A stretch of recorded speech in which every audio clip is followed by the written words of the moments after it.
साहेब आज मुंबईला बैठक होती, तुम्ही त्या बैठकीला काय नेमकं कारण? नाही, आपल्याला सगळ्यालाच माहिती आहे की माझा मुलगा कृष्णा पाटील आष्टीकर हे या निवडणुकीमध्ये उभा आहे आणि माझी आत्ताच थोड्या वेळापूर्वी उद्धव साहेबांची सुद्धा व्हिडिओ कॉन्फरन्सिंगवर बोलणं झालं आणि साहेबाला चांगल्या प्रकारे माहिती आहे की मी कोण्या अडचणीत आहे ते. त्यामुळं मी आपल्या सर्वांना प्रेसच्या माध्यमातून सांगू इच्छितो की आम्ही उद्धव साहेबांच्या सोबत आहोत, कुठेही कधीही गेलेले नाहीयेत. आज जुनैन कारण असल्यामुळं आणि मी ते पण सांगितलं होतं साहेबाला की यावंच लागत असेल तर मी हे निवडणूक सोडून सुद्धा येऊ शकतो, पण साहेबाचाच आदेश होता की तुम्ही थांबा, हे आटपून घ्या. आटपून घेतल्याच्या नंतर मी निश्चित साहेबाकडे जाणार आहे.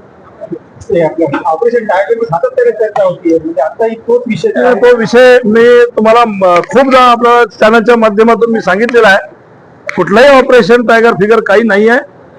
हे उगाच काहीतरी कुठेतरी वल्गना आणि असं झालेलं आहे. काही कुठलंही टायगर ऑपरेशन नाही आहे.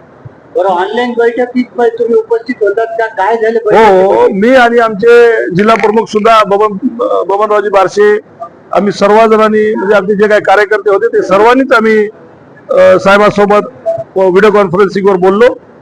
सगळेच खासदार आम्ही व्हिडिओ कॉन्फरन्सिंगवर होतो आणि सगळ्याच आमचं एकूण एकाशी बोलणं झालं आणि साहेबाशी बोलणं झालं. काय विषय काय होता बैठकीचा? काहीच नव्हता विषय, उगा फक्त हे चर्चेला उधाण आलंय एवढ्यासाठीच विषय होता. काय म्हणले काय उद्धव साहेब?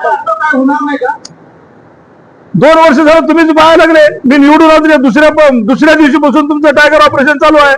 2 वर्ष पूर्ण होऊन गेले आम्हाला आणि माझं 1 दिवस पूर्ण राजेश्वर तुम्ही म्हणणारच हा.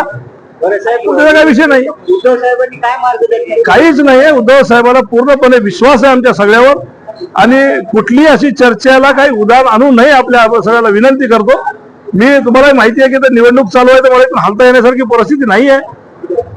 आपल्याला माहित आहे की सर्व उमेदवार मतदार सगळे बाहेर फिरायला गेलेले आहेत. जे काही इथं आहेत त्यांना बोलण्याचा प्रयत्न आपण सगळेच उमेदवार करत आहेत. त्यामुळे मला इथून हल्ला जरा शक्य नाहीये म्हणून मी नाही गेलेलो आहे.